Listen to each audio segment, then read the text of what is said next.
Do you ever feel like you're just following a financial script someone else wrote for you? You know the one. Go to school, get a safe job, save a little.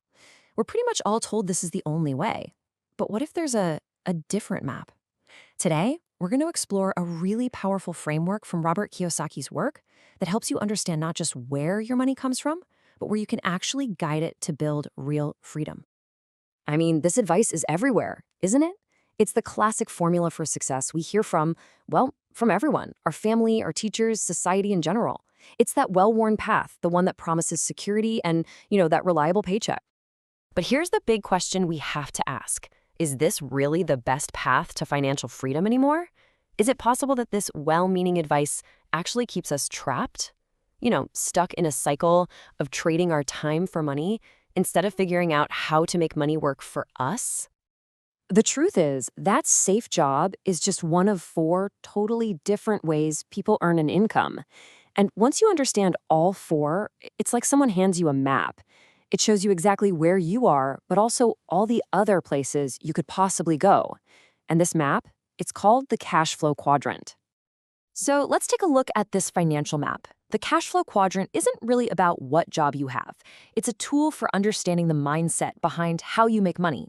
It shows that it's not just what you do that counts, but how your income is actually generated.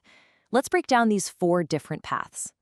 So the quadrant is basically divided by core values. Over on the left, you've got E for employee. These folks are driven by security, a safe job with good benefits. Then right below that is S for self-employed, and they're driven by control.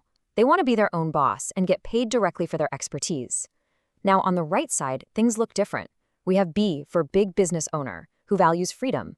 They build systems and hire people to run those systems.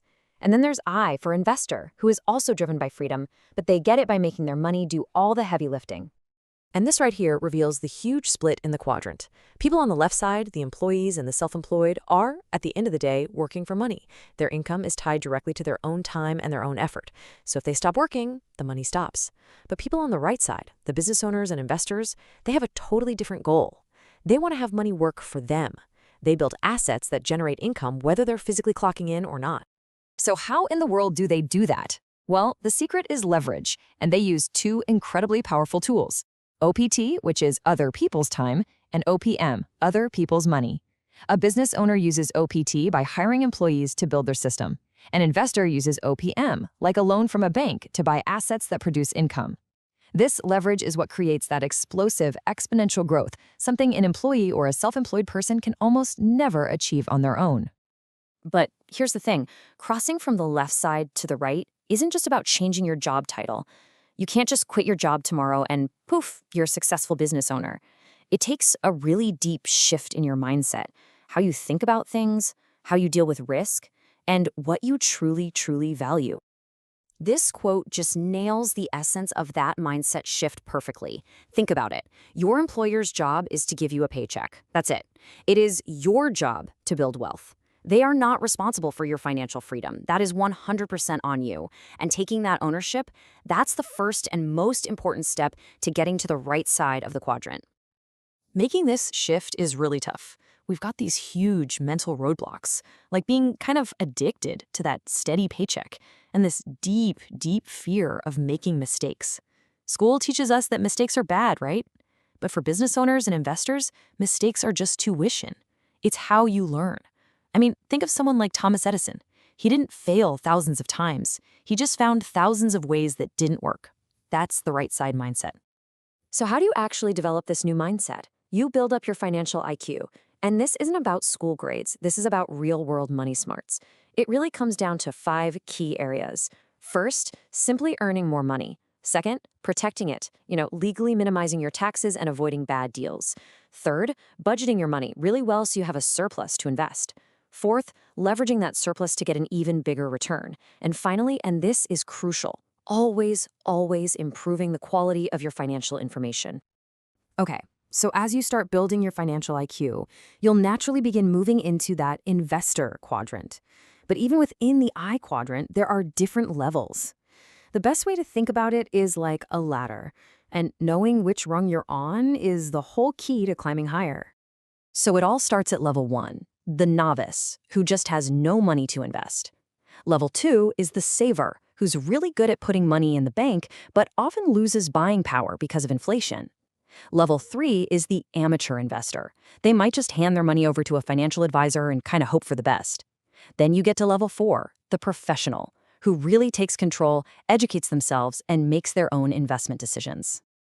And then at the very top, level 5, you have the capitalist. Now, this is the investor who thinks like a B quadrant business owner. They don't just invest their own money. They use OPM, other people's money. They don't just rely on what they know. They build a whole team of advisors using OPT, other people's time.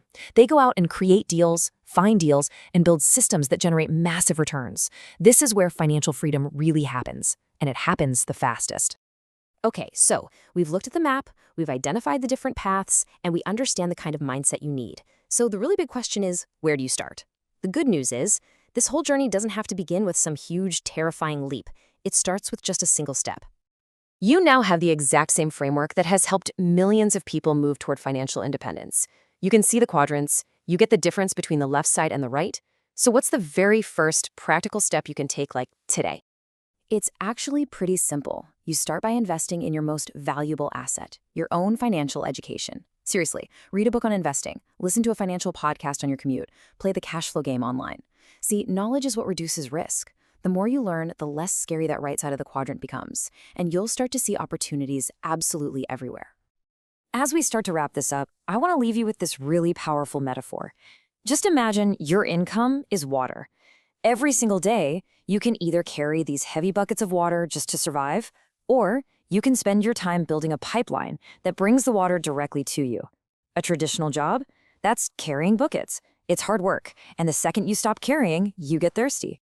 The goal here is to build a pipeline, to create assets, whether that's a business or an investment portfolio, that deliver cash flow all the time, whether you're actively working or not. That is the whole essence of the right side of the quadrant. That is the path to true financial freedom. And the choice of what you build, well, that starts today.